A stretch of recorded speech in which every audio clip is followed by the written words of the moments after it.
This is what is called as Kula Devata. It responds only to that genetic content. So only those people of that clan go to the temple. A certain set of people have a certain samskara, others have certain samskara. So for them, those skills and that way of life came naturally. Every community, every society has its own samskara, and people either make their lives well or ill based on the samskara also.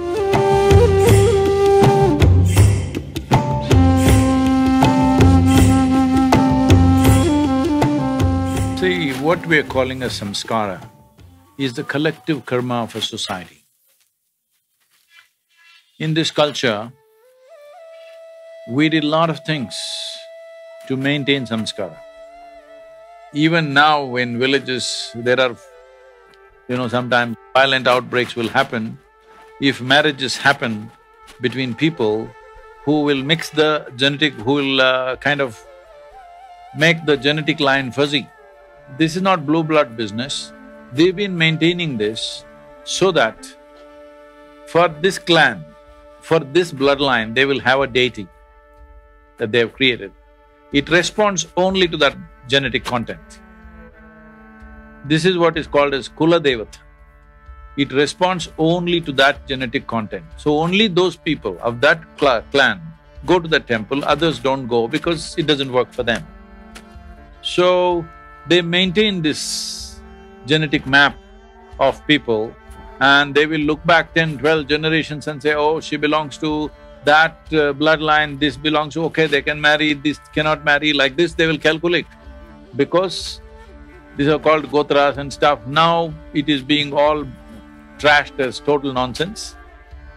Yes, cruel things have been done in that name, that is true, but there was a very profound understanding, because learning happened this way. When there were no universities, no schools, nothing, this culture transmitted their skills effortlessly for thousands of years because they maintained this samskara. So, let's say for example, there are what is called as acharyas. It's a certain caste or a clan. In this, there are goldsmiths, there are carpenters, there are blacksmiths, like this, all those people who are craftsmen.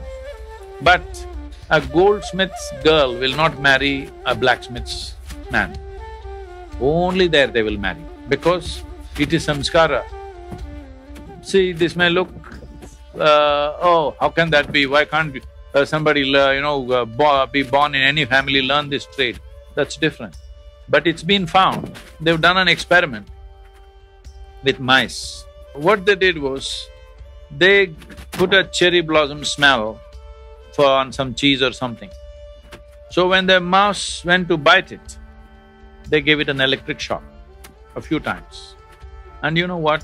Next 7 generation of mice never went near the cherry blossom smell. Cherry blossom smell means they move away, because this is samskara, that from parents it is coming just like that. This information transfer is happening all the time. Now we are talking about how trees are sharing things. All this, when we spoke long time ago, they thought it's all ridiculous. Like my great-grandmother would simply look at, sparrows and ants and this eating, and simply in tears, and if you say, why are you not eating? She says, I'm already full. And she was full, she was well-nourished.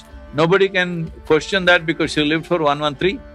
So, today they're slowly beginning to talk about it, but still in terms of physical terms, how physically nutrition is going, this is happening, this is being shared, that is being shared, all this. But beyond physical stuff, there is life in which sharing is happening. So they created a very concentrated focus on people so that there is a samskara. A certain set of people have a certain samskara, others have certain samskara. So for them, those skills and that way of life came naturally. All these things got distorted when people started discriminating from one to the other. The goldsmith thinks he's superior to blacksmith, and these problems came later. But the way it was crafted, it's a perfect way to transmit knowledge, skills and variety of ways. But it all gone bad, now it's not relevant, we can't do that anyway. So, what you call as samskara is a social karma. And let's say living in Mumbai, don't you have a certain Mumbai samskara? Isn't it? It has its own. So like this, every community, every society has its own samskara, and people either make their lives well or ill based on the samskara also. To rise above samskara, you need spiritual process. Otherwise, nobody can deny that they've not been influenced by their family, society, whatever kind of religious practices. They may not be doing those practices, but still they're influenced, isn't it? Only one who is strongly on a spiritual process is not influenced by the atmosphere, he rises above that.